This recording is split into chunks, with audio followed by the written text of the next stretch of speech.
आज हम बात करेंगे एक ऐसी किताब के बारे में जो ह्यूमन हिस्ट्री को बिल्कुल नए तरीके से समझाती है। किताब का नाम है sapiens, a brief history of human kind, और इसके ऑथर हैं युवल नोआ हरारी। ये किताब एक सफ़र है जो हमें इंसानी इतिहास के हज़ारों सालों की यात्रा पर ले जाती है। इस सफ़र में हम देखते हैं कि कैसे एक आम से प्राणी होमो सेपियंस दुनिया के सबसे पावरफुल और डोमिनेंट स्पीसीज बन गए। हरारी ने सेपियंस को लिखते वक्त इतिहास को एक अलग नज़रिए से देखा है। हम अक्सर इतिहास को तारीखों, राजाओं और लड़ाइयों के रूप में देखते हैं, लेकिन हरारी ने इस किताब में इंसानों के विकास को समझने के लिए बहुत यूनिक अप्रोच लिया है। ये किताब सिर्फ फैक्ट्स नहीं देती, बल्कि डीपर क्वेश्चंस पूछती है। हम कैसे ऐसे बन गए, हमारी सोच, हमारी समझ और हमारी दुनिया कैसे इवॉल्व हुई। युवल नोआ हरारी एक इजरायली हिस्टोरियन और प्रोफेसर हैं जो मेनली वर्ल्ड हिस्ट्री और ह्यूमन इवोल्यूशन पर काम करते हैं। उन्होंने ऑक्सफोर्ड यूनिवर्सिटी से अपनी डॉक्टरेट डिग्री हासिल की है और उनके रिसर्च का मेन फोकस ये है कि कैसे हमारी स्पीसीज यानी होमो सेपियंस इतनी तेज तरक्की कर गई। हरारी का इंटरेस्ट सिर्फ हिस्ट्री में नहीं है, वो फ्यूचर और प्रेजेंट को भी समझाने का प्रयास करते हैं। उनकी अप्रोच काफ़ी इंटरडिसिप्लिनरी है, जिसमें वो हिस्ट्री के साथ साथ साइंस, फिलॉसफी और सोशियोलॉजी का भी इस्तेमाल करते हैं। हरारी एक हिस्टोरियन होने के साथ एक फिलॉसफर भी हैं। वो सिर्फ हमारी पास्ट अचीवमेंट्स पर फोकस नहीं करते, बल्कि वो आज के समय के चैलेंजिंग सवालों का भी जवाब ढूंढने की कोशिश करते हैं। जैसे, क्या हम आज ज़्यादा खुश हैं जितना हज़ारों साल पहले थे? क्या टेक्नोलॉजी और साइंस से हमारे जीवन में असली सुख और शांति आई है? इन क्वेश्चंस को समझने के लिए हरारी हमारे पास्ट पर रोशनी डालते हैं। सेपियंस की खासियत ये है कि ये हमारे एग्जिस्टेंस के हर पहलू को एक्सप्लोर करती है। ये किताब हमारे 2.5 मिलियन साल पुराने पास्ट को लेकर आज तक के प्रेजेंट और पॉसिबल फ्यूचर को कनेक्ट करती है। हरारी इस किताब में 3 बड़े रिवॉल्यूशंस की बात करते हैं: कॉग्निटिव रिवॉल्यूशन, एग्रीकल्चरल रिवॉल्यूशन और साइंटिफिक रिवॉल्यूशन। इन तीनों रिवॉल्यूशंस के जरिए वो बताते हैं कि इंसान का विकास कैसे हुआ, कैसे हमने अपनी दुनिया को ट्रांसफॉर्म किया और कैसे हम आगे जाकर अपना फ्यूचर बना सकते हैं। यह किताब इसलिए सिग्निफिकेंट है क्योंकि हरारी सिर्फ हिस्ट्री के घटनाओं को नहीं गिनाते, बल्कि वो उन घटनाओं के पीछे के कारण को समझाने की कोशिश करते हैं। जैसे जब वो कॉग्निटिव रिवॉल्यूशन की बात करते हैं तो वो समझाते हैं कि कैसे लैंग्वेज और इमेजिनेशन ने हमें बाकी प्राणियों से अलग बनाया। जब वो एग्रीकल्चरल रिवॉल्यूशन की बात करते हैं तो वो ये सवाल पेश करते हैं कि क्या खेती ने इंसान की ज़िंदगी आसान बनाई या उसको और मुश्किल। इन्हीं वजह से सेपियंस एक हिस्ट्री की किताब होने के साथ साथ एक फिलोसॉफिकल जर्नी भी बन जाती है। हरारी की एक बड़ी अचीवमेंट ये है कि वो कॉम्प्लेक्स आइडियाज़ को एकदम सिंपल और समझने लायक भाषा में पेश करते हैं। अगर आपको ह्यूमन इवोल्यूशन और हिस्ट्री समझनी मुश्किल लगती है तो हरारी इससे एक इंगेजिंग कहानी बना देते हैं। आपको लगेगा कि आप एक हिस्ट्री क्लास नहीं बल्कि एक इंटरेस्टिंग कन्वर्सेशन का हिस्सा हैं।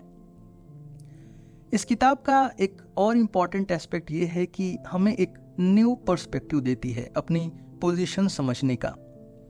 हरारी कहते हैं कि हम यानी होमो सेपियंस दुनिया के किंग तो बन गए हैं, लेकिन इसके साथ हमने अपने इन्वायरमेंट, बाकी प्राणियों और अपने फ्यूचर के लिए कई मुश्किलें भी खड़ी कर दी हैं।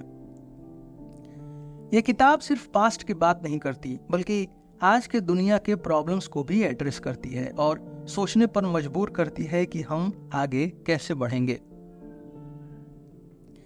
अगर आप ह्यूमन हिस्ट्री को डीपर और फ्रेश नज़रिए से समझना चाहते हैं तो सेपियंस आपके लिए एक मस्ट रीड है। हरारी की ये किताब आपको बताती है कि हम किस तरीके से इतनी दूर आए हैं और अब हम कहाँ जा रहे हैं। आइए शुरुआत करते हैं द कॉग्निटिव रिवॉल्यूशन से। सेपियंस के सबसे इंपॉर्टेंट चैप्टर में से एक है कॉग्निटिव रिवॉल्यूशन। इस रिवॉल्यूशन ने होमो सेपियंस को एक आम जानवर से दुनिया का सबसे पावरफुल प्राणी बना दिया। ये रिवॉल्यूशन 70,000 से 30,000 साल पहले के पीरियड में हुआ, जब इंसानों के दिमाग में कुछ ऐसे बदलाव आए जो पहले कभी किसी और प्राणी में नहीं देखे गए थे। इस बदलाव को ही हरारी कॉग्निटिव रिवॉल्यूशन कहते हैं। इसका मतलब ये है कि हमारी सोच, इमेजिनेशन और समझने की शक्ति में एक ऐसा इवोल्यूशनरी जंप आया जो हमें बाकी प्राणियों से अलग बनाता है। कॉग्निटिव रिवॉल्यूशन का मतलब है सोचने, समझने और बात करने की ताकत में एक अचानक बदलाव। यह समय था जब ह्यूमंस ने पहली बार लैंग्वेज को इस्तेमाल करके कॉम्प्लेक्स आइडिया को दूसरे ह्यूमंस के साथ शेयर करना शुरू किया। लैंग्वेज सिर्फ एक कम्युनिकेशन का टूल नहीं थी, बल्कि इसने इंसानों को एक नई शक्ति दी, इमेजिनेशन। इमेजिनेशन के जरिए इंसान सिर्फ ये नहीं सोच सकता था कि उसके आसपास क्या हो रहा है, बल्कि वो फ्यूचर की कल्पना भी कर सकता था, कहानियां सोच सकता था और नए नए कॉन्सेप्ट्स बनाने लगा। ये सब शुरुआत थी कॉग्निटिव रिवॉल्यूशन की। जब तक ये कॉग्निटिव रिवॉल्यूशन नहीं हुआ था, इंसान एक आम जानवर था जो बाकी प्राणियों की तरह ही जीता था। हमारा शिकार करने का तरीका भी बाकी जानवरों से ज्यादा डिफरेंट नहीं था। लेकिन जैसे ही कॉग्निटिव रिवॉल्यूशन ने हमारे दिमाग की शक्ति को बढ़ावा दिया, हमने नए नए आइडियाज, टूल्स और स्ट्रेटजीज डेवलप करने शुरू कर दी। इसने हमें एक इवोल्यूशनरी एज दिया जो बाकी प्राणियों के पास नहीं था। हरारी बताते हैं कि कॉग्निटिव रिवॉल्यूशन का सबसे बड़ा उपहार था लैंग्वेज। हर जानवर किसी न किसी तरीके से कम्युनिकेट करता है, लेकिन होमो सेपियंस की लैंग्वेज अलग थी। हम सिर्फ बेसिक ज़रूरतें नहीं बताते थे, हम कहानियां सुना सकते थे। ये कहानियां फैक्चुअल भी हो सकती थी और इमेजिनेटिव भी। ह्यूमंस ने अब्स्ट्रैक्ट चीज़ों जैसे भगवान, देश और कानून को क्रिएट किया। ये सब सिर्फ कहानियां थी, लेकिन उन कहानियों ने हमें एक होने की शक्ति दी। इमेजिनेशन के बिना हम सिविलाइजेशन नहीं बना पाते। हरारी कहते हैं कि इंसानों की खासियत ये थी कि हम अपने इमेजिनेशन के जरिए बड़े ग्रुप्स में कोऑपरेट कर सकते थे। ये कोऑपरेशन एक बड़ी स्केल पर हो सकता था, जबकि बाकी प्राणी छोटे ग्रुप्स तक सीमित थे। जैसे बीज या चिम्स के ग्रुप्स में एक सर्टेन लिमिट होती है, लेकिन इंसान अपनी इमेजिनेशन की शक्ति के जरिए अनजाने लोगों के साथ भी काम कर सकता था। ये कैसे होता है? कॉमन स्टोरीज और बिलीफ के जरिए। हम सब एक ही कहानी पर विश्वास करते थे, जैसे एक भगवान, एक किंग या एक रूल। ये एब्स्ट्रैक्ट आइडियाज हमें जोड़ कर रखते थे। कॉग्निटिव रिवॉल्यूशन के बाद होमो सेपियंस की सोशल स्ट्रक्चर में भी बड़े चेंजेस आए। सबसे पहला बदलाव ये था कि इंसान बड़े ग्रुप्स में रहने लगा। जब हमने सोचने और कम्युनिकेट करने का नया तरीका डेवलप किया, तो हम दूसरे लोगों के साथ मिलकर काम करने लगे। यही वजह थी कि हमने बाकी प्राणियों के मुकाबले अपने ग्रुप्स को ज्यादा ऑर्गेनाइज करना सीखा। आज जो हमारे कॉम्प्लेक्स सोसाइटीज हैं, जैसे देश, शहर या बिजनेस ऑर्गेनाइजेशंस, ये सब कॉग्निटिव रिवॉल्यूशन का रिजल्ट हैं। हरारी बताते हैं कि कॉग्निटिव रिवॉल्यूशन के बाद इंसान के पास सोशल फ्लेक्सिबिलिटी आई, जो किसी और प्राणी के पास नहीं थी। एक और बड़ा बदलाव था टेक्नोलॉजी का विकास। कॉग्निटिव रिवॉल्यूशन ने इंसानों को नए नए टूल्स बनाने में मदद की। लैंग्वेज के जरिए इंसान ने अपने आइडियाज को दूसरों तक पहुंचाया और फिर मिलकर नए टूल्स और टेक्निक्स का विकास किया। इस समय के टूल्स के एग्जाम्पल्स में स्टोन टूल्स, फायर को कंट्रोल करना और पहले वेपन्स का विकास शामिल है। ये सारी चीजें इंसान को और ज्यादा पावरफुल बनाने लगी। इंसान ने अपने एनवायरनमेंट को मैनिपुलेट करना शुरू किया, अपने आसपास के जानवरों को कंट्रोल करना शुरू किया और धीरे धीरे इंसान दुनिया का डोमिनेंट स्पीशीज बन गया। कॉग्निटिव रिवॉल्यूशन के बाद एक सबसे बड़ा बदलाव ये था कि ह्यूमंस ने अपनी दुनिया को डोमिनेट करना शुरू किया। ये रिवॉल्यूशन से पहले हम अपनी सर्वाइवल के लिए बाकी जानवरों पर डिपेंडेंट थे, लेकिन इसके बाद हम अपने रिसोर्सेज को कंट्रोल करने लगे। हमने नए नए तरीके ढूंढे ताकि हम ज़्यादा खाना उगा सकें और अपनी प्रोटेक्शन के लिए नए वेपन्स बनाए। हरारी एक इंटरेस्टिंग एग्जाम्पल देते हैं होमो सेपियंस के और निएंडरथाल्स के बीच का। निएंडरथाल्स भी हमारे ही जैसे जानवर थे, लेकिन उनका एक्सटिंक्शन हो गया। कॉग्निटिव रिवॉल्यूशन के बाद होमो सेपियंस का नेटवर्क ज़्यादा स्ट्रांग हो गया, जबकि निएंडरथाल्स छोटे छोटे ग्रुप्स में सीमित रहे।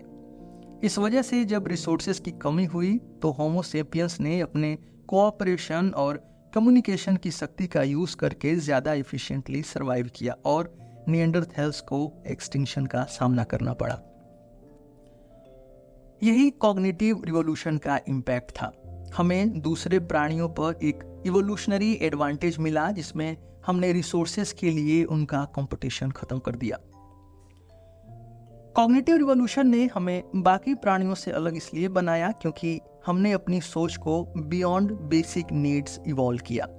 हरारी ये बताते हैं कि बाकी जानवर अपनी बेसिक नीड्स के हिसाब से जीते हैं, जैसे खाना ढूंढना, अपने आप को प्रोटेक्ट करना और अपनी स्पीसीज को बढ़ावा देना। लेकिन होमो सेपियंस ने सोचने की शक्ति के जरिए अपनी दुनिया को नए तरीके से देखा। अगर बेसिक लेवल पे देखा जाए तो बाकी प्राणियों के कंपैरिजन में ह्यूमंस की सोच एक नेक्स्ट लेवल पर थी। ह्यूमंस ने अपने आसपास की दुनिया के बेसिक रूल्स को समझने की शक्ति डेवलप की। ये बस सर्वाइवल से रिलेटेड नहीं था, बल्कि कैसे नए आइडियाज बनाए जा सकते हैं, नए कॉन्सेप्ट्स डेवलप किए जा सकते हैं और कैसे हम नए तरीके से अपने एनवायरनमेंट को कंट्रोल कर सकते हैं, इसके बारे में था। इस वजह से हमने सिविलाइजेशन, टेक्नोलॉजी और सोशल स्ट्रक्चर्स का विकास किया। कॉग्निटिव रिवॉल्यूशन ने इंसान को दुनिया का सबसे ज्यादा इन्फ्लुएंशियल प्राणी बनाया। इसने हमें अपने रिसोर्सेज को कंट्रोल करने, कॉम्प्लेक्स सोसाइटीज बनाने और अपने इमेजिनेशन को रियलिटी में बदलने का पावर दिया। कॉग्निटिव रिवॉल्यूशन के बाद ह्यूमन हिस्ट्री में एक और बड़ा टर्निंग पॉइंट आया, द एग्रीकल्चरल रिवॉल्यूशन। ये एक ऐसी रिवॉल्यूशन थी जिसने हमारी सोसाइटी, हमारा जीवन और पूरे दुनिया का ढांचा ही बदल दिया। हरारी कहते हैं कि एग्रीकल्चरल रिवॉल्यूशन के बाद से ह्यूमंस ने अपनी जिंदगी के तरीके में एक ड्रेस्टिक चेंज किया। हंटर गैदरर्स से जो जंगल में घूमो और जो मिले उस पर गुजारा करो के लाइफस्टाइल से निकलकर ह्यूमंस एक जगह सेटल होने लगे और खुद अपना खाना उगाने लगे। पर इस रिवॉल्यूशन का इम्पैक्ट इतना सिंपल नहीं था। इस ट्रांजिशन के साथ साथ ह्यूमंस ने नए चैलेंजेस और प्रॉब्लम्स को भी फेस किया।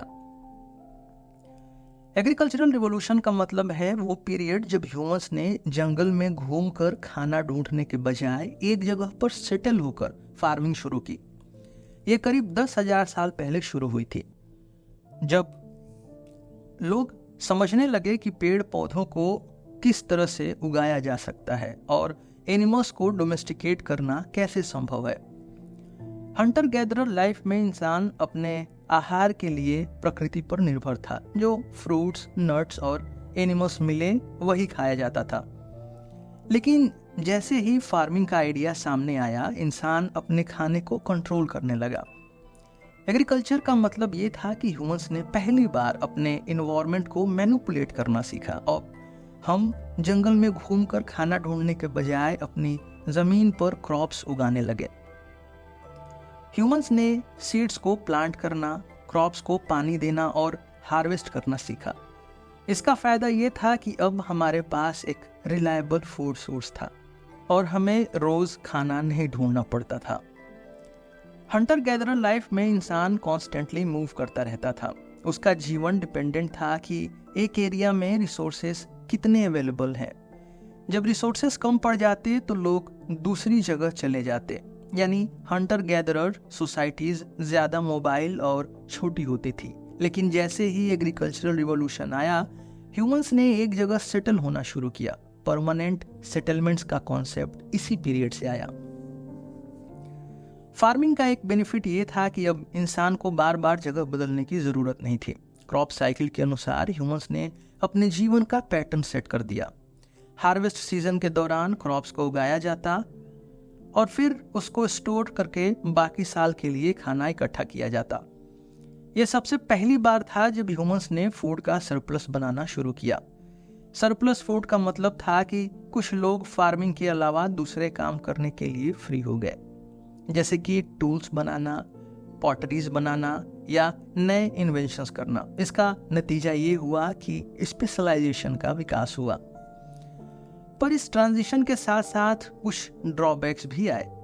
हंटर गैदरर सोसाइटीज में ह्यूमंस ज्यादा फिजिकली एक्टिव और डाइवर्स डाइट पर रहते थे, लेकिन एग्रीकल्चर ने उन्हें एक ही जगह और एक स्पेसिफिक डाइट तक सीमित कर दिया।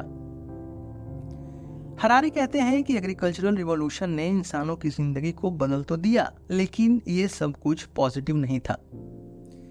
एग्रीकल्चर के कुछ फायदे थे, जैसे ह्यूमंस को एक जगह बेस बनाने का मौका मिला, जिसमें बड़े बड़े शहर और विलेजेस का विकास शुरू हुआ। जब ज्यादा क्रॉप्स उगाई जाने लगी तो इंसानों के पास फूड का सरप्लस होने लगा। इससे आने वाले टफ टाइम्स के लिए फूड स्टोर किया जा सकता था। जब फूड सरप्लस में होने लगा तो सबको फार्मिंग करने की जरूरत नहीं थी। इस वजह से लोग अलग अलग स्किल्स को डेवलप करने लगे, जैसे pottery, weaving, metal working etc। इससे सिविलाइजेशन का विकास हुआ। लेकिन एग्रीकल्चर के कुछ नुकसान भी थे जो हंटर गैदरर लाइफ में नहीं थे। जब इंसान एक जगह सेटल होने लगा तो उसने अपनी जमीन को एक एसेट की तरह देखना शुरू किया। इसने प्रॉपर्टी और वेल्थ का कॉन्सेप्ट इंट्रोड्यूस किया। अब लोग जमीन के लिए लड़ने लगे और जमीन की ओनरशिप से ही सोशल हायरार्कीज और इनइक्वालिटी शुरू हुई। जब इंसान एक जगह सेटल होने लगा और बड़े ग्रुप्स में रहने लगा तो डिजीजेस का भी विकास हुआ। पहले हंटर गैदरर ग्रुप्स छोटे होते थे जिसमें डिजीजेस ज्यादा नहीं फैलती थी, लेकिन सेटल्ड सोसाइटीज में लोगों के पास डोमेस्टिकेटेड एनिमल्स थे और एक जगह पर ज्यादा लोग रहने से डिजीजेस को फैलने का मौका मिला। एग्रीकल्चर ने इंसानों के डाइट को स्पेसिफिक क्रॉप्स तक सीमित कर दिया। पहले ह्यूमंस का डाइट डाइवर्स होता था, fruits, meets, nuts, berries etc। लेकिन फार्मिंग सोसाइटीज में लोग एक या दो क्रॉप्स पर डिपेंडेंट हो गए, जैसे वीट, बार्ली या राइस। इससे न्यूट्रिशनल डिफिशियंसी का भी प्रॉब्लम शुरू हुआ। हरारी का एक बोल्ड क्लेम यह है कि फार्मिंग ह्यूमैनिटी का बिगेस्ट फ्रॉड था। यह स्टेटमेंट सुनने में अजीब लगता है क्योंकि हम आज फार्मिंग को एक बड़ी अचीवमेंट के रूप में देखते हैं, लेकिन हरारी ये आर्गू करते हैं कि फार्मिंग ने ह्यूमंस को एक ट्रैप में डाल दिया। पहले हंटर गैदरर्स के पास ज्यादा फ्रीडम थी, वो अपने एनवायरनमेंट के साथ नेचुरल बैलेंस में रहते थे।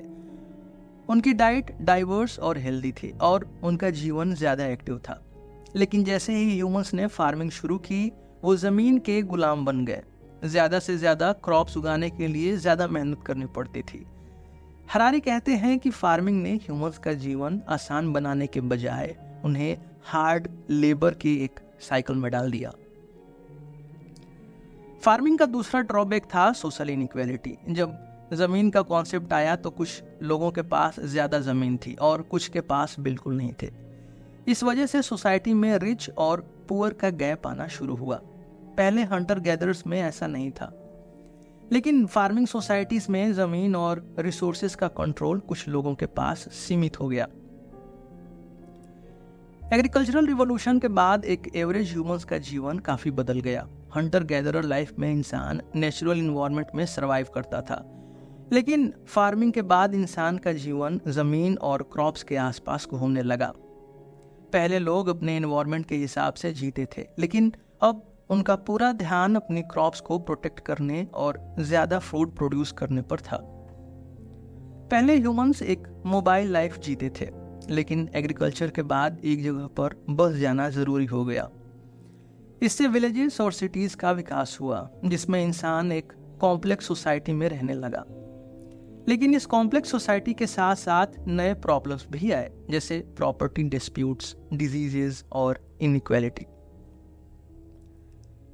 एक टिपिकल फार्मर का दिन हार्ड लेबर से भरपूर होता था। उसे अपने क्रॉप्स की देखभाल करनी होती थी, उन्हें पानी देना, वीड्स को हटाना और फिर हार्वेस्ट करना होता था। ये सब काम फिजिकली डिमांडिंग था, लेकिन इंसान के पास कोई दूसरा ऑप्शन भी नहीं था, क्योंकि अब वो अपनी क्रॉप्स पर डिपेंडेंट था। इस तरह एग्रीकल्चरल रिवॉल्यूशन ने इंसानों की जिंदगी को परमानेंटली बदल दिया। इसने हमें एक जगह सेटल होने का मौका तो दिया, लेकिन साथ ही साथ हमें एक ऐसे ट्रैप में डाल दिया जिसमें हम अपने रिसोर्सेज के लिए मेहनत करते रहे और नए सोशल और हेल्थ रिलेटेड प्रॉब्लम्स का सामना करना पड़ा।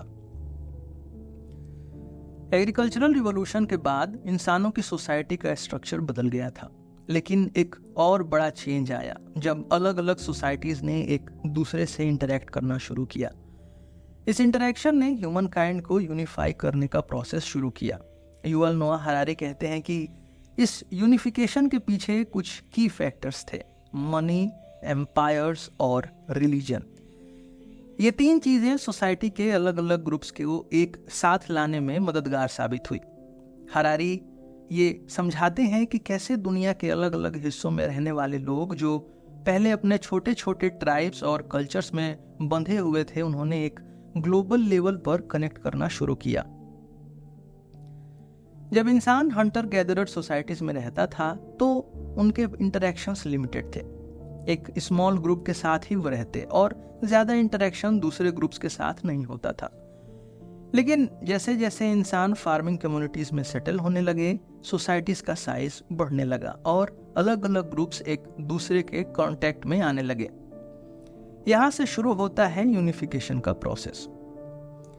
अलग सोसाइटीज के बीच में ट्रेड और रिसोर्सेज के एक्सचेंज भी जरूरी थे। ये जरूरत सोसाइटीज के बीच में कल्चरल एक्सचेंज का रीजन बनी। पहले लोग सिर्फ अपनी स्पेसिफिक रीजन के प्रैक्टिसेस, बिलीव्स और आइडियाज फॉलो करते थे, लेकिन जैसे जैसे इंटरेक्शन बढ़ा, कल्चर्स और इनोवेशंस स्प्रेड होने लगे। दुनिया के डिफरेंट रीजन्स के लोग एक दूसरे से नई चीजें सीखने लगे। ये एक्सचेंज लैंग्वेजेस, कस्टम्स, टेक्नोलॉजीज और रिलीजन्स का ग्लोबल स्प्रेड का सोर्स बन गया। मनी का रोल इस यूनिफिकेशन प्रोसेस में बहुत इंपॉर्टेंट था। हरारी कहते हैं कि मनी ने एक कॉमन लैंग्वेज की तरह काम किया जो सब समझ सकते थे, चाहे उनका कल्चर या लैंग्वेज अलग हो। जब सोसाइटीज ने एक दूसरे से ट्रेड करना शुरू किया तो एक कॉमन मीडियम की जरूरत पड़ी जिससे वैल्यू को एक्सचेंज किया जा सके। यहाँ मनी का कॉन्सेप्ट आया। मनी के पीछे एक पावरफुल कॉन्सेप्ट था, ट्रस्ट। हरारी एक्सप्लेन करते हैं कि मनी एक ऐसी चीज है जिसमें सब लोगों का भरोसा होता है, बिना ये सोचे कि सामने वाला किस कल्चर का है या किस बैकग्राउंड का। इसका एक लॉजिकल रीजन ये था कि मनी एक यूनिवर्सल एग्रीमेंट का पार्ट बन गई थी। पहले बार्टर सिस्टम यूज होता था, लेकिन उसमें एक समस्या थी। हर चीज का एक्सचेंज डायरेक्टली पॉसिबल नहीं होता था। मनी ने इस प्रॉब्लम को सॉल्व किया। मनी का सबसे बड़ा फायदा ये था कि ये सोसाइटीज के अलग ग्रुप्स के बीच एक कॉमन वैल्यू सिस्टम क्रिएट करने में कामयाब रही। अगर एक इंसान अफ्रीका से और दूसरा यूरोप से है, लेकिन दोनों के बीच ट्रेड करना है, तो मनी एक ऐसा मीडियम था जिससे ये पॉसिबल हो सका। हरारी कहते हैं कि मनी दुनिया के सबसे इंक्लूसिव सिस्टम्स में से एक है, क्योंकि इसमें सबको शामिल किया जा सकता है, चाहे वो किसी भी रीजन, कल्चर या रिलीजन का हो। मनी के साथ साथ एम्पायर्स का रोल भी इंसानों को यूनिफाई करने में क्रूशियल था। एम्पायर्स ने पॉलिटिकल यूनिटी का फ्रेमवर्क प्रोवाइड किया। जब बड़े बड़े एम्पायर्स का विकास हुआ तो उन्होंने अपने अंदर छोटी छोटी सोसाइटीज को इंटीग्रेट करना शुरू किया। हरारी एक्सप्लेन करते हैं कि एम्पायर्स का काम सिर्फ अपना पावर एक्सपेंड करना नहीं था, बल्कि उन्होंने अलग अलग कल्चर्स को एक सिस्टम के अंदर लाने का काम भी किया। एम्पायर्स के विकास के पीछे एक बेसिक प्रिंसिपल ये था कि ज्यादा जमीन और रिसोर्सेज पर कंट्रोल करना पावर का एक प्राइमरी सोर्स था। हरारी ये लॉजिकल ब्रेकडाउन देते हैं कि कैसे एम्पायर्स ने मिलिट्री स्ट्रेंथ और स्ट्रेटेजिक प्लानिंग का यूज करके अलग अलग रीजन्स को अपने कंट्रोल में किया। ये एक नेचुरल प्रोग्रेशन था जिसमें एम्पायर्स अपनी टेरिटोरियल एक्सपेंशन के जरिए लोगों को यूनिफाई करते गए। जैसे जैसे एम्पायर्स बड़े होते गए वैसे वैसे ज़्यादा सोसाइटीज़ एक पॉलिटिकल सिस्टम के अंडर आने लगी। एम्पायर्स के थ्रू ह्यूमंस को एक common legal system, taxation structure और एडमिनिस्ट्रेशन का फ्रेमवर्क मिला। यह सिस्टम सोसाइटीज़ को एक कॉमन लॉ के अंडर ले आता था जिससे यूनिफिकेशन और इंटीग्रेशन को प्रमोट किया जा सके। इसका एग्जाम्पल आप रोमन एम्पायर में देख सकते हैं जिसमें यूरोप के बड़े हिस्सों को एक पॉलिटिकल स्ट्रक्चर के अंदर यूनिफाई किया गया। मनी और एम्पायर्स के साथ एक तीसरा फैक्टर जो सोसाइटीज को यूनिफाई करने में मदद करता है वो है रिलीजन। हरारी कहते हैं कि रिलीजन ने इंसानों को एक इमोशनल और कल्चरल बॉन्ड प्रोवाइड किया। रिलीजियस बिलीव्स ने लोगों को एक शेयर्ड अंडरस्टैंडिंग दी दुनिया के नेचर और उनके एग्जिस्टेंस के बारे में। रिलीजन के जरिए लोग अपने एक्शंस को जस्टिफाई करते थे और अपने जीवन को एक पर्पस के साथ कनेक्ट करते थे। हरारी आर्गू करते हैं कि रिलीजन का इम्पैक्ट इतना बड़ा था कि उसने सोसाइटीज के बीच एक मोरल कोड इस्टेब्लिश किया। यह मोरल कोड लोगों को गाइड करता था कि उन्हें कैसे जीना चाहिए, क्या सही है और क्या गलत। इससे एक शेयर्ड कल्चरल फ्रेमवर्क बन गया जो अलग अलग रीजन्स के लोगों को एक कॉमन बिलीफ के अंडर ले आया। यह बिलीफ सिस्टम एक यूनिवर्सल अंडरस्टैंडिंग को प्रमोट करता था जो सोसाइटीज को एक दूसरे से इमोशनली कनेक्ट करता था। हरारी ये भी समझाते हैं कि रिलीजन एक मिथ पर बेस्ड था जो लोगों को गाइड करता था, चाहे वो रियलिटी में एग्जिस्ट करे या नहीं। लेकिन इस मिथ का साइकोलॉजिकल इम्पैक्ट पावरफुल था जिससे सोसाइटीज को एक पर्पस और यूनिटी मिलती थी। कैपिटलिज्म का राइज और ग्लोबल ट्रेड का विकास एक लॉजिकल स्टेप था जो यूनिफिकेशन प्रोसेस का हिस्सा बना। हरारी कहते हैं कि जब सोसाइटीज ने अपने रिसोर्सेज को ट्रेड करना शुरू किया तो इससे एक ग्लोबल इकोनॉमिक सिस्टम का विकास हुआ। हरारी कहते हैं कि कॉलोनिज्म इस ग्लोबल ट्रेड और कैपिटलिज्म के फ्रेमवर्क का एक पार्ट था। यूरोपियन पावर्स ने अपने रिसोर्सेज और इकोनॉमिक सिस्टम्स को एक्सपेंड करने के लिए कॉलोनीज को इस्टेब्लिश किया जो उनके लिए रॉ मटेरियल्स और ट्रेड के नए सोर्सेस बन गए। ग्लोबल ट्रेड का राइज इसलिए भी संभव हो सका क्योंकि मनी, एम्पायर्स और रिलीजन ने एक कॉमन फ्रेमवर्क प्रोवाइड किया था। ट्रेड ने कल्चर्स, आइडियाज और इनोवेशंस को एक दूसरे से कनेक्ट कर दिया। जैसे जैसे अलग अलग रीजन्स में रिसोर्सेज और गुड्स का एक्सचेंज बढ़ने लगा वैसे वैसे टेक्नोलॉजी और नॉलेज का भी एक्सचेंज होने लगा। इसका एग्जाम्पल सिल्क रोड के ट्रेड रूट्स में देखने को मिलता है जिसमें चीन से यूरोप तक काफ़ी सारी चीज़ें एक्सचेंज होती थी जैसे सिल्क, स्पाइसेस और टेक्नोलॉजी। कैपिटलिज्म ने इस ग्लोबल ट्रेड को और आगे बढ़ाया। हरारी एक्सप्लेन करते हैं कि कैपिटलिज्म का फर्स्ट प्रिंसिपल एक सिंपल लॉजिक पर बेस्ड था, प्रॉफिट और इन्वेस्टमेंट का कॉन्सेप्ट पे। जब लोगों ने रिसोर्सेज को इन्वेस्ट करके प्रॉफिट बनाना शुरू किया तो इकोनॉमीज का विकास और फास्ट होने लगा। ग्लोबल ट्रेड ने इस प्रोसेस को और एक्सेलरेट किया। एम्पायर्स, ट्रेड और रिलीजन के जरिए अलग अलग रीजन्स के कल्चर्स और आइडियाज दुनिया के हर कोने तक पहुंच गए। ये स्प्रेड काफ़ी नेचुरली हुआ क्योंकि सोसाइटीज के बीच का इंटरेक्शन बढ़ने लगा। हरारी ये लॉजिकल प्रोग्रेशन समझाते हैं कि कल्चरल एक्सचेंज का एक नेचुरल रिजल्ट था इनोवेशंस का विकास।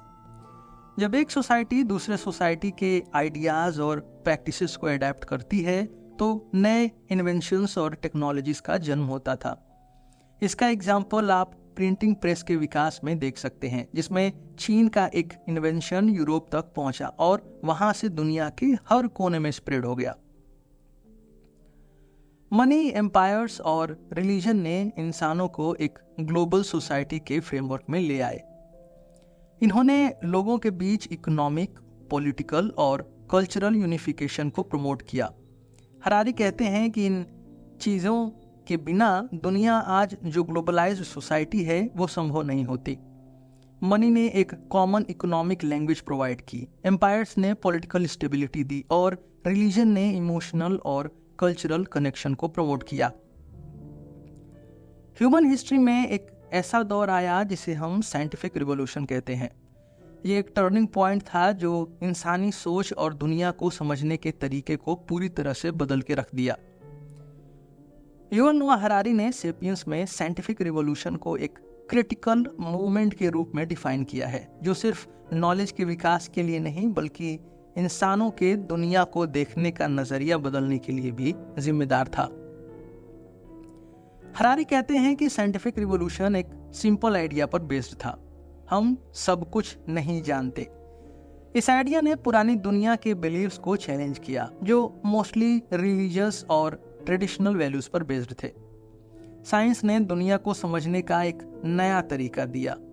सबसे बड़ी बात यह थी कि साइंटिफिक रिवॉल्यूशन के दौरान इंसानों ने ये मानना शुरू किया कि नॉलेज और प्रोग्रेस को हम खुद के एक्सपेरिमेंट्स और ऑब्जर्वेशंस के जरिए बढ़ा सकते हैं।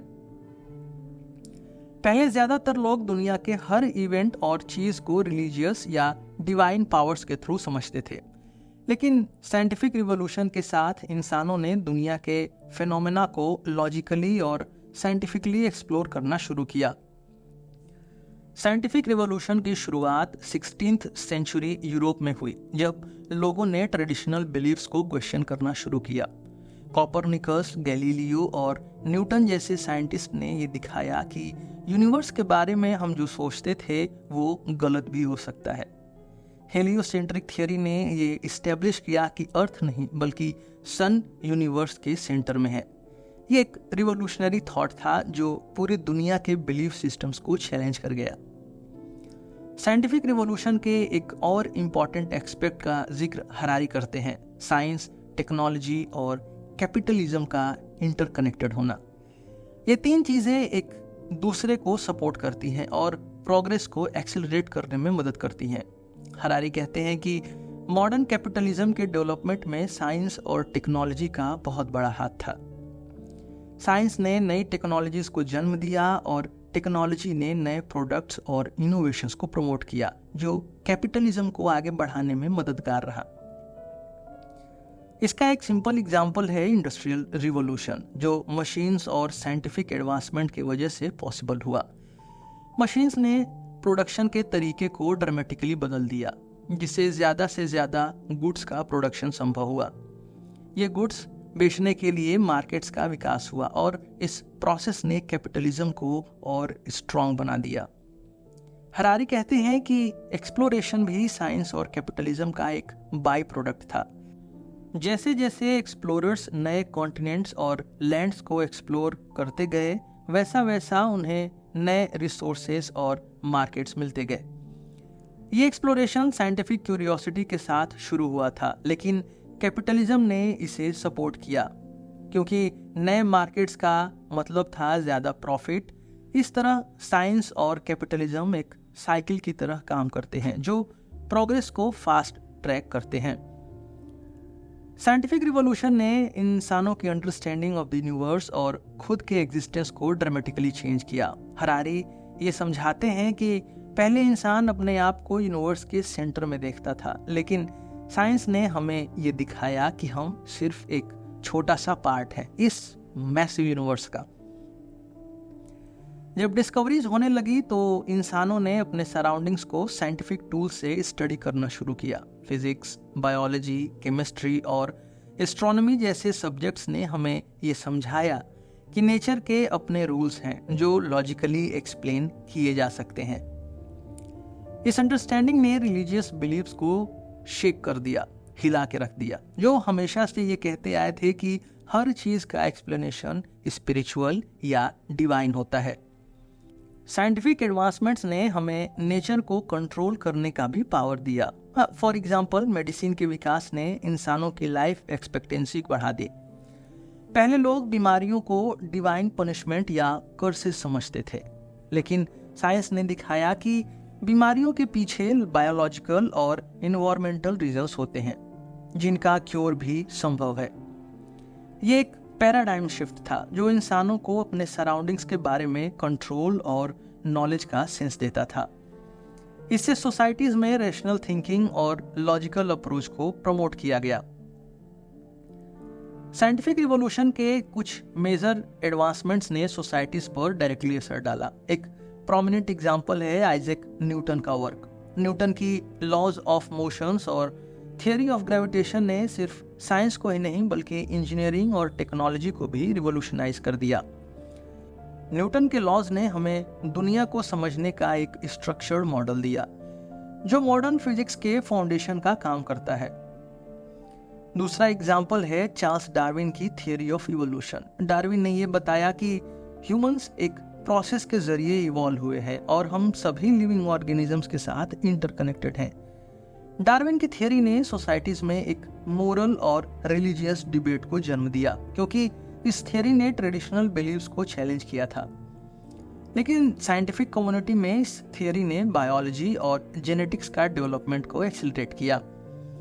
हरारी कहते हैं कि साइंस का एक बड़ा रोल पॉलिटिकल और इकोनॉमिक सिस्टम्स को चेंज करने में भी था। जैसे जैसे साइंस और टेक्नोलॉजी ने मिलिट्री और इंडस्ट्रियल कैपेबिलिटीज को बढ़ाया, वैसे वैसे पावरफुल नेशंस और एम्पायर्स ने अपने रिसोर्सेज को नए तरीके से मैनेज करना शुरू किया। मॉडर्न वॉरफेयर, कम्युनिकेशन सिस्टम्स और ट्रांसपोर्टेशन नेटवर्क के विकास ने दुनिया के इंटरकनेक्टेडनेस को और स्ट्रॉन्ग किया। हरारी एक कंट्रोवर्शियल पर्सपेक्टिव भी ऑफर करते हैं कि साइंस एक नए रिलीजन की तरह है। पहले इंसान रिलीजन के थ्रू अपने क्वेश्चंस का जवाब ढूंढता था। हम कहाँ से आए हैं, हमारा पर्पस क्या है और यूनिवर्स का स्ट्रक्चर क्या है। लेकिन साइंस ने ये रोल ग्रेजुअली टेक ओवर कर लिया। हरारी कहते हैं कि साइंस के प्रिंसिपल्स और थियरीज एक नए फेथ सिस्टम की तरफ बन गए हैं जिसमें लोग उसी तरह बिलीव करते हैं जैसे पहले रिलीजियस स्क्रिप्चर्स में करते थे। साइंस ने एक नए मोरल फ्रेमवर्क को जन्म दिया जो एम्पिरिकल एविडेंस और लॉजिकल रीजनिंग पर बेस्ड है। हरारी कहते हैं कि जैसे रिलीजियस इंस्टीट्यूशंस ने सोसाइटीज को सेंचुरीज तक गाइड किया, वैसे ही आज साइंटिफिक इंस्टीट्यूशंस सोसाइटीज को डायरेक्शन देते हैं। यूनिवर्सिटीज, रिसर्च लैब्स और साइंटिफिक ऑर्गेनाइजेशंस आज के वर्ल्ड में अथॉरिटी और ट्रस्ट के नए सेंटर्स बन गए हैं। हरारी ये भी एक्सप्लेन करते हैं कि साइंस का अपील ये है कि ये हमेशा प्रोग्रेस और इम्प्रूवमेंट का प्रॉमिस करता है।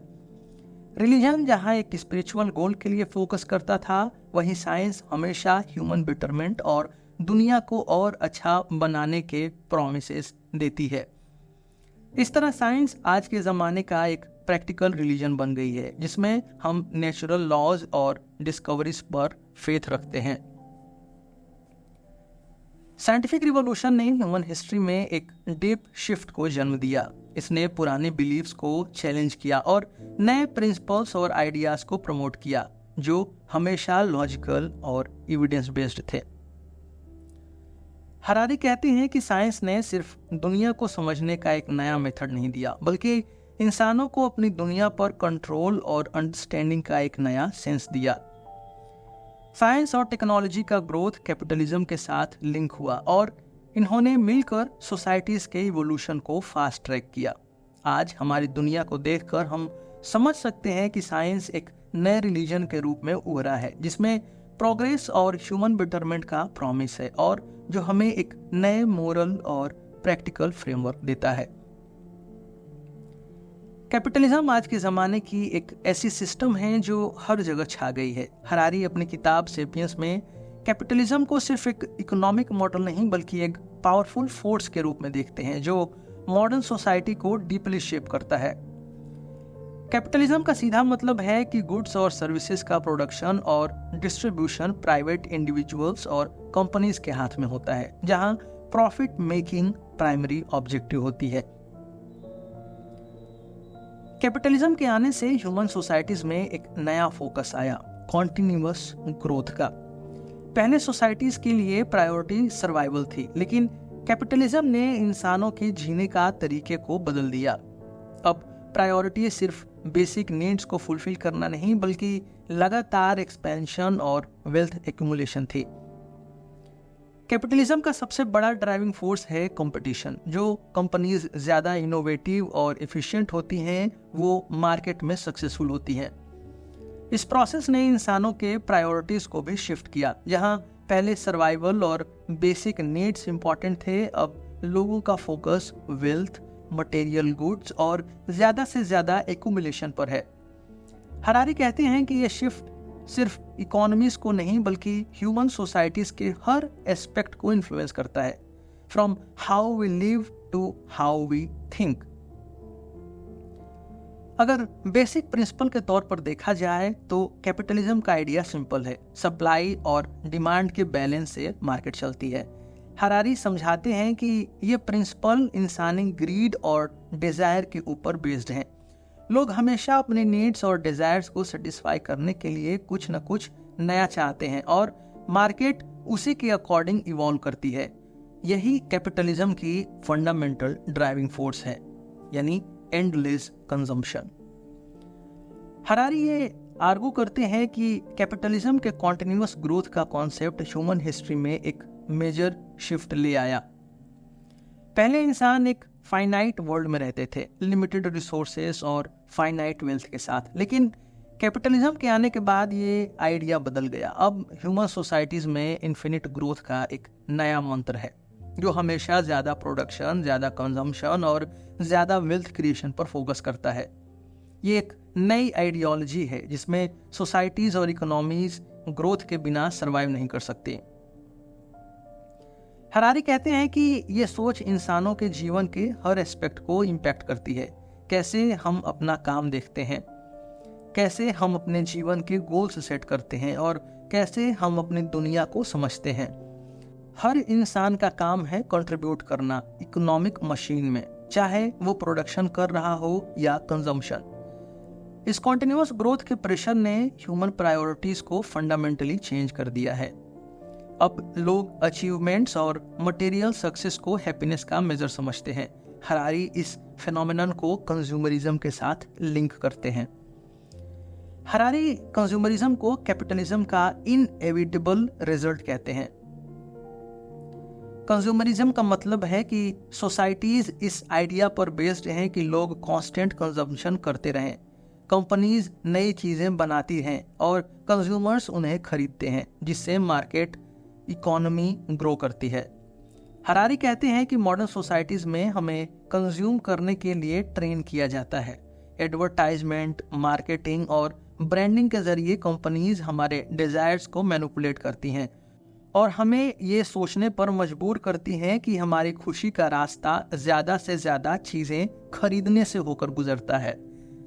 सिंपल एग्जाम्पल के रूप में आप मोबाइल फ़ोन को देख सकते हैं। कंपनीज हर साल नए मॉडल्स लॉन्च करती है और हमें लगता है कि हमारे पास लेटेस्ट फ़ोन होना चाहिए, चाहे पुराना फ़ोन परफेक्टली काम कर रहा हो। ये कैपिटलिस्ट इकोनॉमी का फंडामेंटल प्रिंसिपल है। अगर लोग चीज़ें नहीं खरीदेंगे तो मार्केट रुक जाएगी। हरारी कहते हैं कि कंज्यूमरिज्म ने हमारे हैप्पीनेस के कॉन्सेप्ट को भी रिडिफाइन कर दिया है। आज के ज़माने में ज़्यादा से ज़्यादा पोजेशंस और वेल्थ को खुशी के साथ डायरेक्टली लिंक किया जाता है, लेकिन स्टडीज़ ये दिखाती हैं कि मटेरियल वेल्थ और रियल हैप्पीनेस के बीच में कोई डायरेक्ट संबंध नहीं है। कंज्यूमरिज्म का एक और एस्पेक्ट हरारी हाईलाइट करते हैं, ह्यूमन डिजायर्स का एक्सप्लॉयटेशन। कंपनीज और बिजनेसेस कंज्यूमर्स के डिजायर्स को एक्सप्लॉयट करते हैं, उन्हें ये सोचने पर मजबूर करते हैं कि उन्हें नए और बेहतरीन प्रोडक्ट्स चाहिए, चाहे उनकी रियल ज़रूरत हो या ना हो। ये कैपिटलिस्ट इकोनॉमी का बेसिक प्रिंसिपल है कि लोगों को खरीदने के लिए इंसेंटिवाइज किया जाए। ये कॉन्टिन्यूअस कंजम्पशन का प्रेशर सिर्फ इंडिविजुअल्स पर नहीं बल्कि इन्वायरमेंट और ग्लोबल रिसोर्सेज पर भी असर डालता है। नेचुरल रिसोर्सेज का ओवर एक्सप्लॉयटेशन हो रहा है क्योंकि प्रोडक्शन का साइकिल कभी रुकता नहीं। हरारी कहते हैं कि ये कैपिटलिस्ट मॉडल का एक मेजर ड्रॉबैक है। एंडलेस ग्रोथ का गोल सस्टेनेबल नहीं है और ये दुनिया के इकोलॉजिकल बैलेंस को डिसरप्ट करता है। हरारी अपने एनालिसिस में ये पॉइंट करते हैं कि कैपिटलिज्म और कंज्यूमरिज्म का असर लॉन्ग टर्म हैप्पीनेस पर नेगेटिव भी हो सकता है। ज़्यादा वेल्थ और पोजीशंस का प्रॉमिस हमेशा फुलफिल नहीं होता। स्टडीज़ ये दिखाती हैं कि एक सर्टेन पॉइंट के बाद वेल्थ और हैप्पीनेस के बीच कोरिलेशन वीक हो जाता है।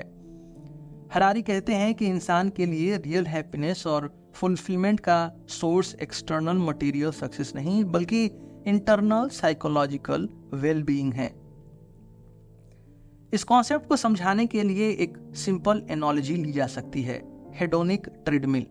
इस एनोलॉजी में कहा जाता है कि जैसे ही एक इंसान अपनी एक डिज़ायर को फुलफिल करता है, उसकी खुशी टेम्पोरेरीली बढ़ती है, लेकिन कुछ समय बाद वो सेम लेवल ऑफ हैप्पीनेस को फिर से एक्सपीरियंस करने के लिए एक नई डिज़ायर डेवलप करता है। इस तरह इंसान एक कांस्टेंट साइकिल में फंसे रहते हैं जहां वो अपनी खुशी को चेस करते हैं लेकिन कभी परमानेंटली अटेन नहीं करते। हरारी कहते हैं कि कैपिटलिज्म का ये मॉडल इंसान को एक एंडलेस साइकिल में डाल देता है जहां सेटिस्फैक्शन और हैप्पीनेस एक मूविंग टारगेट बन जाता है। कैपिटलिज्म ने दुनिया को मॉडर्नाइज किया, इनोवेशन को फ्यूल किया और सोसाइटीज को बदल दिया, लेकिन इसके साथ कंज्यूमरिज्म ने इंसानों के हैप्पीनेस के परसेप्शन को डीपली इम्पैक्ट किया है। हरारी कहते हैं कि कंज्यूमरिज्म ने इंसानों को लगातार कंजम्पशन का स्लेव बना दिया है और इंसानों के लॉन्ग टर्म हैप्पीनेस और सेटिस्फैक्शन को अंडरमाइन किया है। कैपिटलिज्म के कॉन्सेप्ट्स ने ह्यूमन प्रायोरिटीज को मटेरियल वेल्थ और कॉन्टिन्यूअस ग्रोथ पर शिफ्ट कर दिया, लेकिन हरारी ये वार्न करते हैं कि ये सिस्टम लॉन्ग टर्म में सस्टेनेबल नहीं है और इसके साइकोलॉजिकल और इन्वायरमेंटल कॉन्सिक्वेंसेस को समझना भी जरूरी है। द इंडस्ट्रियल रिवॉल्यूशन एक ऐसी टर्निंग पॉइंट थी जिसने ह्यूमन सोसाइटी को डीपली ट्रांसफॉर्म कर दिया। हरारी अपनी किताब सेपियंस में ये आर्गू करते हैं कि ये रिवॉल्यूशन सिर्फ एक टेक्नोलॉजिकल शिफ्ट नहीं था बल्कि एक ऐसी प्रोसेस थी जिसमें इंसानों के जीने का तरीका, काम करने के मेथड्स और सोसाइटीज के स्ट्रक्चर को फंडामेंटली बदल दिया। पहले लोग मैनुअल लेबर और एग्रेरियन इकोनॉमी पर डिपेंडेंट थे, लेकिन इंडस्ट्रियल रिवॉल्यूशन के आने के बाद मशीन्स, फैक्ट्रीज और लार्ज स्केल प्रोडक्शन ने ह्यूमन एग्जिस्टेंस को रीडिफाइन कर दिया। इंडस्ट्रियल रिवॉल्यूशन की शुरुआत 18th सेंचुरी की ब्रिटेन में हुई। इस पीरियड में मशीन का विकास हुआ जिन्होंने मैनुअल लेबर को रिप्लेस कर दिया। स्टीम इंजन्स, टेक्सटाइल मिल्स और कोल माइनिंग जैसे एडवांसमेंट्स ने प्रोडक्शन और ट्रांसपोर्टेशन में एक ड्रामेटिक शिफ्ट ले आई। यहाँ से मास प्रोडक्शन का कॉन्सेप्ट निकला। गुड्स को बड़ी क्वांटिटी में प्रोड्यूस करना, कम टाइम में प्रोड्यूस करना और कम कॉस्ट पर प्रोड्यूस करना। पहले जो काम लोग हाथों से करते थे वो अब मशीन्स कर रही थी और इसने इकोनॉमिक ग्रोथ का एक नया दौर शुरू किया। इस रिवॉल्यूशन के साथ ही अर्बनाइजेशन भी आया। पहले लोग रूरल एरियाज में रहते थे और खेती से जुड़े काम करते थे, लेकिन अब लोग सिटीज की ओर बढ़ने लगे जहां फैक्ट्रीज में नौकरियां मिल रही थी। ये एक माइग्रेशन का दौर था जहां रूरल से अर्बन एरियाज में शिफ्ट होने लगा। इंसानों के जीने का तरीका ड्रामेटिकली बदल गया। हरारी कहते हैं कि इंडस्ट्रियल रिवॉल्यूशन ने सिर्फ प्रोडक्शन को नहीं बल्कि ह्यूमन लेबर और काम के कॉन्सेप्ट को फंडामेंटली चेंज किया। पहले लोगों का काम काफ़ी मैनुअल होता था और वो अपने ही हिसाब से काम करते थे, खेती करते थे, हैंडीक्राफ्ट्स बनाते थे और अपने डेली नीड्स को फुलफिल करते थे। लेकिन इंडस्ट्रियल रिवॉल्यूशन के आने के बाद वर्क का कॉन्सेप्ट मैकेनाइज्ड हो गया। अब फैक्ट्रीज में काम होने लगा जहां मशीन्स ने ह्यूमन लेबर को रिप्लेस कर दिया और लोग टाइम्ड शिफ्ट में काम करने लगे। यह शिफ्ट इंसानों के लिए एक साइकोलॉजिकल और सोशल इम्पैक्ट लेकर आया।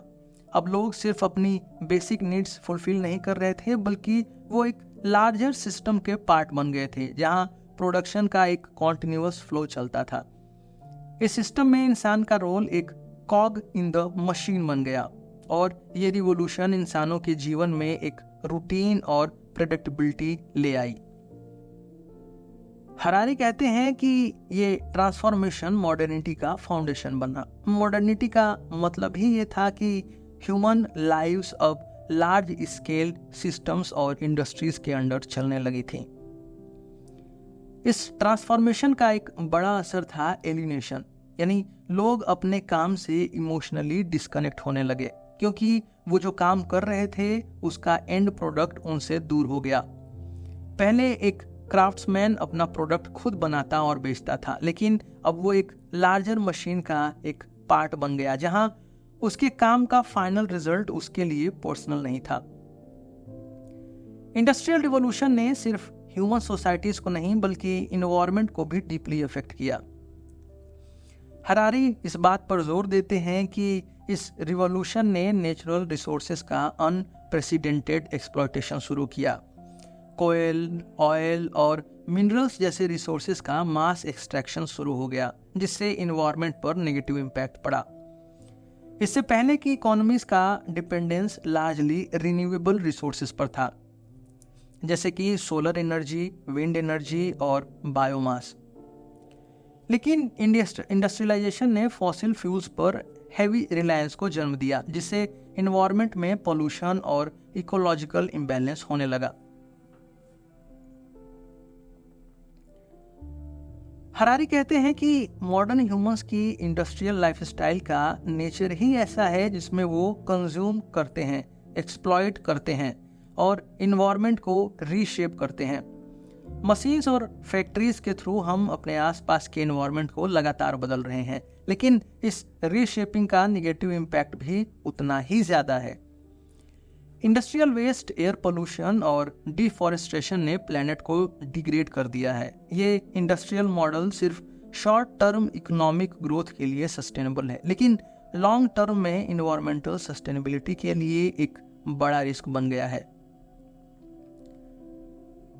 हरारी ये पॉइंट करते हैं कि इंडस्ट्रियल रिवॉल्यूशन के बाद से ह्यूमन सोसाइटीज ने अपने आसपास के एनवायरनमेंट को रीशेपिंग का प्रोसेस शुरू किया, लेकिन इस रीशेपिंग का प्रोसेस एक सेल्फ इन्फ्लिक्टिंग ट्रैप बन गया। ह्यूमंस मशीन्स के जरिए अपने आसपास की दुनिया को लगातार मैनिपुलेट करते रहते हैं, फैक्ट्रीज, सिटीज, रोड्स और ब्रिजेस बनाकर, लेकिन इस प्रोसेस में ह्यूमंस अपने नेचर से दूर होते गए। मॉडर्न ह्यूमन सोसाइटीज अपने इन्वायरमेंट का कंप्लीट कंट्रोल चाहते हैं, लेकिन ये कंट्रोल अब इंसानों के ऊपर हैवी बर्डन बन गया है। इस रीशेपिंग का एक और एस्पेक्ट हरारी हाईलाइट करते हैं कि हम सिर्फ अपने आसपास के फिजिकल एनवायरनमेंट को नहीं बल्कि अपने आप को भी रीशेप कर रहे हैं। इंडस्ट्रियलाइजेशन के बाद ह्यूमन लाइफ्स ज़्यादा मैकेनिकल हो गई हैं। मशीन्स, स्केड्यूल्स और मास प्रोडक्शन के अंडर लोग अपनी नेचुरल इंस्टिंक्ट्स और फ्री स्पिरिटेड नेचर से दूर हो गए हैं। ह्यूमन लाइफ्स अब लार्जली स्ट्रक्चर्ड और मैकेनाइज्ड हो चुकी हैं। इंडस्ट्रियल रिवॉल्यूशन ने ह्यूमन सोसाइटी का कंप्लीट ट्रांसफॉर्मेशन किया। हरारी कहते हैं कि ये रिवॉल्यूशन ने ह्यूमन वर्क, प्रोडक्शन और लाइफ स्टाइल्स को फंडामेंटली चेंज कर दिया। मशीन्स ने मैनुअल लेबर को रिप्लेस किया और ह्यूमन सोसाइटीज को स्ट्रक्चर्ड और प्रेडिक्टेबल सिस्टम्स में डाल दिया।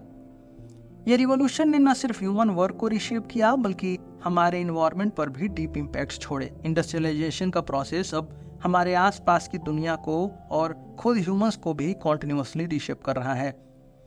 हरारी ये वार्न करते हैं कि ये रीशेपिंग प्रोसेस शॉर्ट टर्म में ह्यूमन प्रोग्रेस का सिंबल लगता है, लेकिन लॉन्ग टर्म में ये एक इकोलॉजिकल और साइकोलॉजिकल क्राइसिस का कॉज बन रहा है।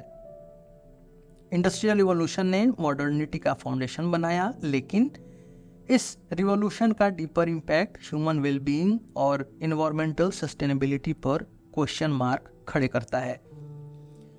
युवल नोआ हरारी अपनी किताब सेपियंस के अंत में एक बोल्ड और थॉट प्रोवोकिंग क्वेश्चन रेज करते हैं। ह्यूमैनिटी का फ्यूचर क्या होगा? क्या होमो सेपियंस, जो अब तक के इवोल्यूशन के विनर्स रहे हैं, फ्यूचर में भी ऐसे ही डोमिनेट करेंगे, या फिर हम खुद को एक नए इवोल्यूशनरी स्टेज में डालने वाले हैं? हरारी कहते हैं कि ह्यूमन स्पीसीज का फ्यूचर बायोटेक्नोलॉजी, आर्टिफिशियल इंटेलिजेंस और जेनेटिक इंजीनियरिंग जैसे फील्ड्स के हैंड्स में है। और ये टेक्नोलॉजीज हमें अपने इवोल्यूशन को कंट्रोल करने का अनप्रेसिडेंटेड पावर देती हैं। पर इसके साथ ही कुछ बहुत सिग्निफिकेंट इथिकल चैलेंजेस भी उठते हैं। हरारी कहते हैं कि होमो सेपियंस अब एक ऐसे पॉइंट पर पहुंच चुके हैं जहां वो सिर्फ नेचर के रूल्स के अकॉर्डिंग इवॉल्व नहीं हो रहे। पहले इवोल्यूशन स्लो था और नेचुरल सिलेक्शन के जरिए होता था। जो स्पीसीज इन्वायरमेंट के हिसाब से अडेप्ट कर पाती थी वही सर्वाइव करती थी। लेकिन अब इंसान ने साइंस और टेक्नोलॉजी के जरिए अपनी इवोल्यूशन को कंट्रोल करना शुरू कर दिया है। हम अपने बायोलॉजिकल लिमिट्स को क्रॉस कर रहे हैं। हरारी कहते हैं कि फ्यूचर में हम एक ऐसे दौर में एंटर कर रहे हैं जहां होमो सेपियंस का एक न्यू स्पीसीज में बदलने का स्ट्रॉन्ग पॉसिबिलिटी है। ये ट्रांसफॉर्मेशन जेनेटिक इंजीनियरिंग और साइबर टेक्नोलॉजीज के थ्रू हो सकता है।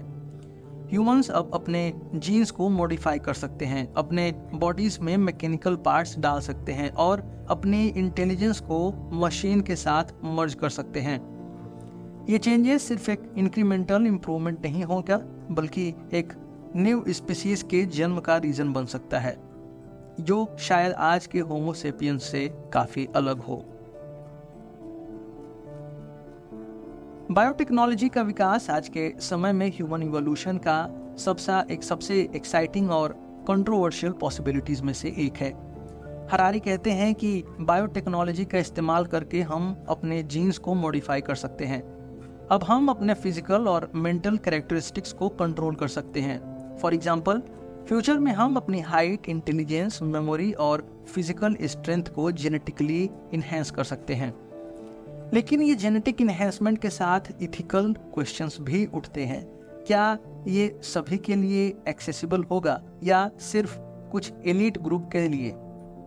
अगर सिर्फ रिच लोग अपने जीन्स को इन्हेंस कर पाएंगे तो क्या एक जेनेटिक डिवाइड बन जाएगा जिसमें कुछ लोग बायोलॉजिकली सुपीरियर हो जाएंगे? हरारी का दूसरा मेजर फोकस आर्टिफिशियल इंटेलिजेंस यानी एआई पर है। एआई एक ऐसी टेक्नोलॉजी है जिससे ह्यूमन इंटेलिजेंस को मशीन के जरिए रेप्लिकेट किया जा सकता है। हरारी कहते हैं कि एआई सिर्फ ह्यूमन टास्क को ऑटोमेट नहीं करेगा, बल्कि एआई और ह्यूमंस के बीच की बाउंड्री ब्लर हो जाएगी। एआई के एडवांसमेंट्स के साथ ह्यूमन माइंड्स और मशीन्स का इंटीग्रेशन होने लगेगा। ये एक ऐसी पॉसिबिलिटी है जहां ह्यूमंस अपने बायोलॉजिकल ब्रेन्स को एक्सटेंड करके एक साइबरनेटिक ऑर्गेनिज्म बना सकते हैं, जिससे साइबॉर्ग्स के रूप में एक नई स्पीसीज इवॉल्व हो सकती है। हरारी ये पॉइंट करते हैं कि अब तक इवोल्यूशन एक स्लो और नेचुरल प्रोसेस था, लेकिन अब हम अपने हाथों से अपना इवोल्यूशन एक्सेलरेट कर रहे हैं। इंसान अब बायोलॉजिकल लिमिट्स के बियॉन्ड जाने की कोशिश कर रहा है। बायोलॉजिकल ऑर्गेनिजम्स के अंदर मैकेनिकल और डिजिटल कंपोनेंट्स को इंटीग्रेट करना और जीन्स को री इंजीनियर करना हमारी फ्यूचर स्पीसीज का कोर बन सकता है। लेकिन इस इवोल्यूशनरी लीप का एक नेगेटिव एस्पेक्ट भी है, इक्वालिटी और जस्टिस का मुद्दा। अगर कुछ ही लोग के पास बायोटेक्नोलॉजी और एआई का एक्सेस होगा तो ये एक बायोलॉजिकल एलीट और एक नॉर्मल ह्यूमन के बीच डिवाइड क्रिएट करेगी। यानी एक जेनेटिकली इन्हेंस्ड एलीट क्लास और एक नॉर्मल होमो सेपियंस के बीच एक स्टार्क डिफरेंस होगा। हरारी ये वार्न करते हैं कि ये डिवाइड सोशल इनइक्वालिटी को और भी डीपेन कर सकता है, जिससे दुनिया में कॉन्फ्लिक्ट और डिवीजन और बढ़ने का खतरा है। जब इंसान अपने इवोल्यूशन को कंट्रोल करना शुरू करता है तो कुछ सीरियस इथिकल क्वेश्चंस खड़े होते हैं। हरारी कहते हैं कि हम जिस डायरेक्शन में जा रहे हैं वो हमें अपनी बायोलॉजिकल नेचर से दूर ले जा रहा है। क्या हमें नेचर के नेचुरल प्रोसेसेस को बाईपास करके अपने आप को मॉडिफाई करना चाहिए? क्या हमें अपनी ह्यूमैनिटी को सेक्रीफाइस कर देना चाहिए सिर्फ ज़्यादा इंटेलिजेंस या ज़्यादा पावरफुल होने के लिए? और अगर हम अपने बॉडीज और माइंड्स को मशीन से रिप्लेस कर देंगे तो क्या हम फिर भी ह्यूमन कहलाएंगे?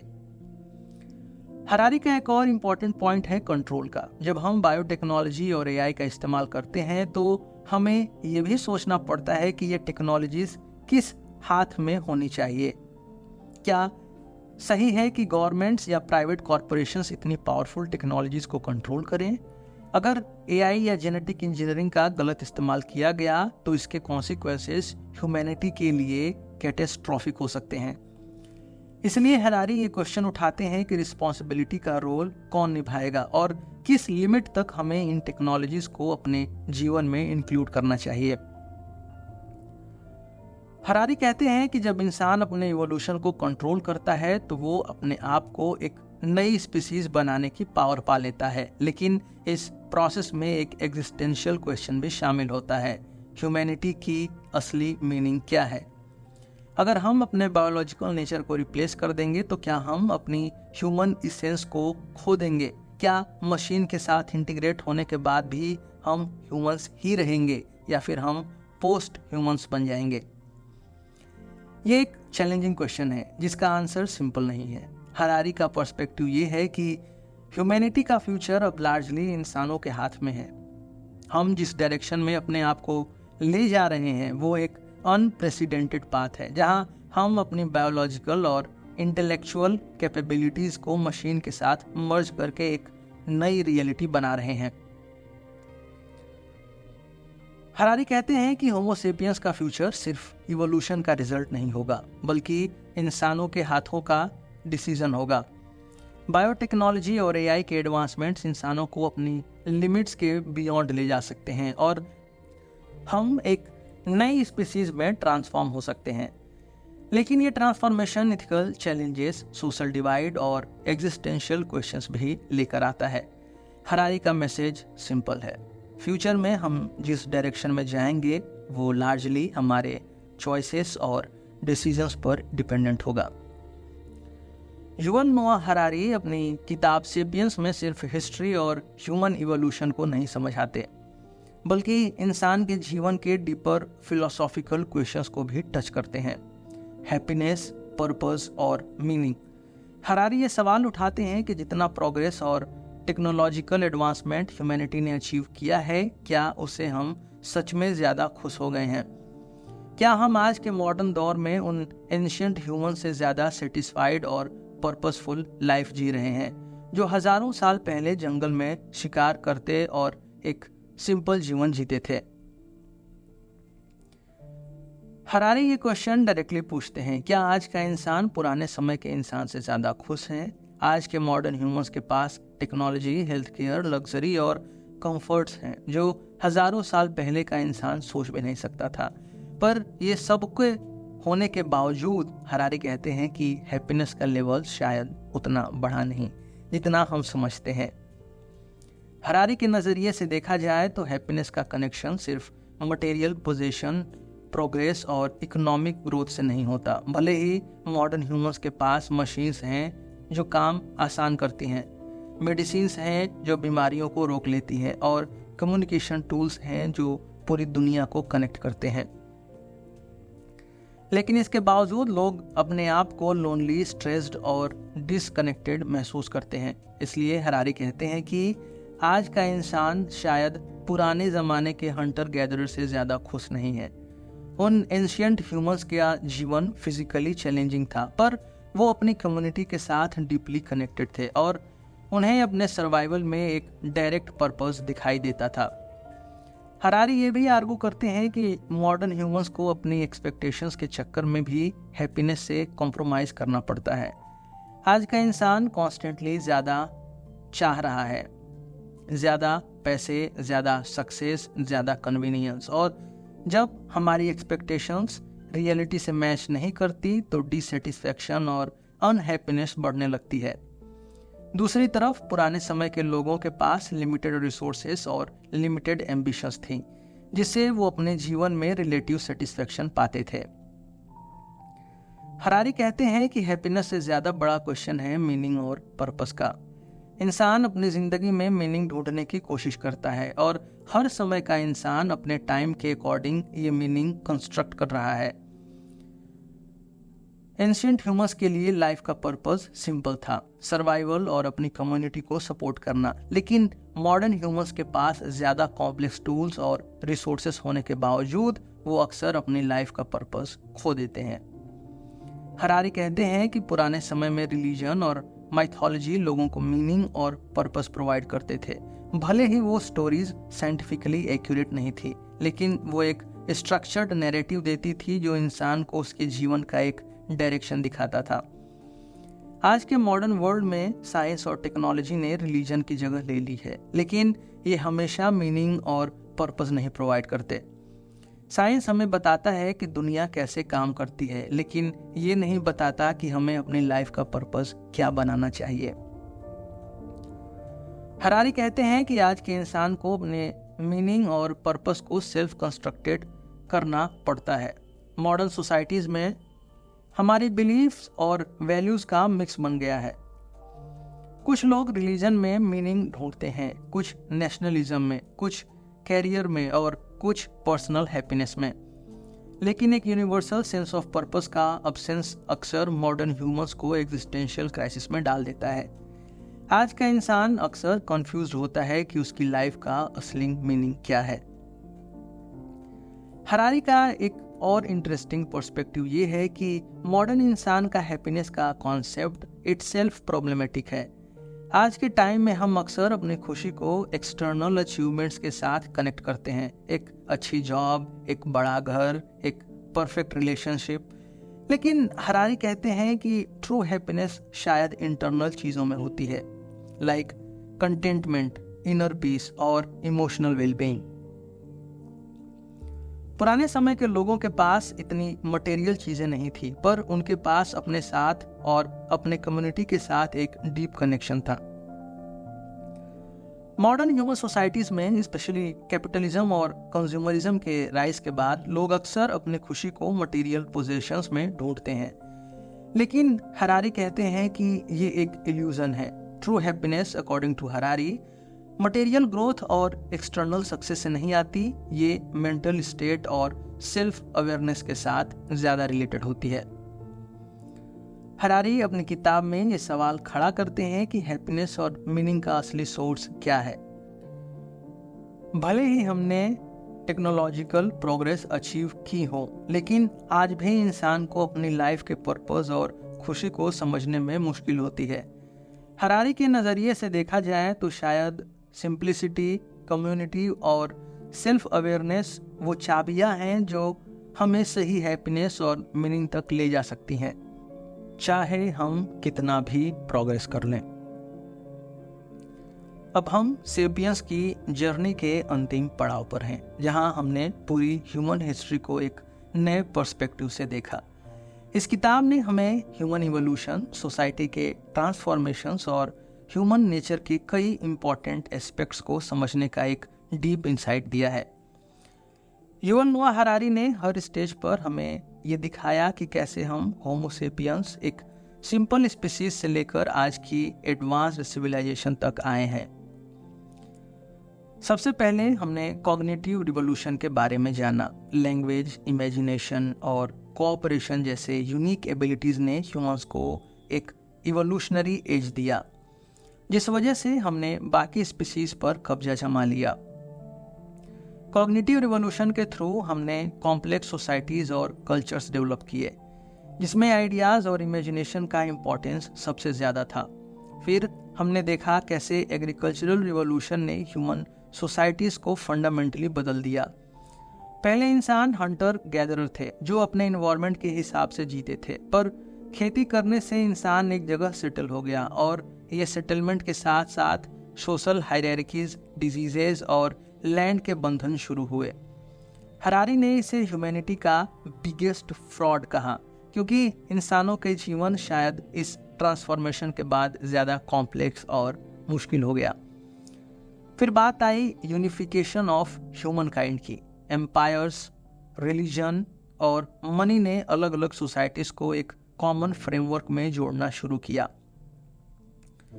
इन चीज़ों ने ह्यूमन सिविलाइजेशंस को यूनिफाई किया, चाहे वो ट्रेड के थ्रू हो या कॉन्क्वेस्ट के थ्रू। ये ग्लोबल सिस्टम्स के राइज के साथ ही मॉडर्न कैपिटलिज्म, कॉलोनियलिज्म और ग्लोबल ट्रेड ने अपना आकार लिया। साइंटिफिक रिवॉल्यूशन ने हमें समझाया कि कैसे साइंस, टेक्नोलॉजी और कैपिटलिज्म का एक इंटरकनेक्टेड वेब ने पूरी दुनिया को बदल दिया। हरारी कहते हैं कि साइंस आज के टाइम की एक न्यू रिलीजन बन चुका है। हमने इस रिवॉल्यूशन के थ्रू अपने यूनिवर्स, नेचर और खुद को भी डीपली समझना शुरू किया। फिर हमने कैपिटलिज्म और कंज्यूमरिज्म को समझा। कैपिटलिज्म ने इकोनॉमिक ग्रोथ को सोसाइटी का मेन ड्राइवर बना दिया, लेकिन हरारी कहते हैं कि कैपिटलिज्म के साथ एक कल्चरल शिफ्ट भी आई, जहां इंसान कॉन्टिन्यूअस ग्रोथ और कंज्यूमरिज्म के साइकिल में फंस गया। इंसान अपने खुशी और मीनिंग को मटेरियल सक्सेस से जोड़ने लगा, जो एक एंडलेस साइकिल बन गई। इंडस्ट्रियल रिवॉल्यूशन के बाद इंसानों ने मशीन्स और टेक्नोलॉजी के थ्रू अपने एनवायरनमेंट को ड्रेस्टिकली बदल दिया। इंडस्ट्रियलाइजेशन ने वर्क पैटर्न्स, लाइफस्टाइल्स और प्रोडक्शन को रीडिफाइन किया, पर इसके साथ ही एनवायरनमेंट और रिसोर्सेज पर भी एक हैवी इम्पैक्ट आया, जिसमें इंसान अपनी दुनिया को रीशेप करता गया। हरारी का मेन मैसेज ये है कि ह्यूमन हिस्ट्री एक डायनामिक और कॉम्प्लेक्स प्रोसेस है, जिसमें कई चीज़ें इंटरकनेक्टेड हैं: बायोलॉजी, कल्चर, टेक्नोलॉजी और इकोनॉमीज। हमने हर रिवॉल्यूशन के साथ अपने जीवन में प्रोग्रेस तो किया है, पर ये प्रोग्रेस अपनी जगह चैलेंजेस भी लेकर आया है, be it inequality, environmental damage और even existential questions about happiness and purpose. Harari ये कहते हैं कि हमें हिस्ट्री को एक लेंस के थ्रू देखना चाहिए, जिससे हम प्रेजेंट और फ्यूचर को समझ सकें। हिस्ट्री के पैटर्न्स को समझने से हम अपने आने वाले चैलेंजेस को बेटर हैंडल कर सकते हैं। और सबसे इम्पॉर्टेंट बात यह है कि एज होमो सेपियंस हमें अपनी रोल को एक्टिवली रिफ्लेक्ट करना चाहिए in shaping the future. Biotechnology, artificial intelligence और जेनेटिक इंजीनियरिंग जैसे एडवांसमेंट्स ह्यूमैनिटी के नेक्स्ट स्टेप्स को डिफाइन करेंगे, और हमें सोचना होगा कि हम कैसे इस रैपिडली चेंजिंग वर्ल्ड में अपना इथिकल और पर्पसफुल रोल निभाएंगे। आज के लिए बस इतना ही। हम फिर मिलेंगे आपसे एक नए एपिसोड में एक नए बुक के साथ। मेरा नाम है रोहित और आप सुन रहे थे सिलेबस विद रोहित। धन्यवाद।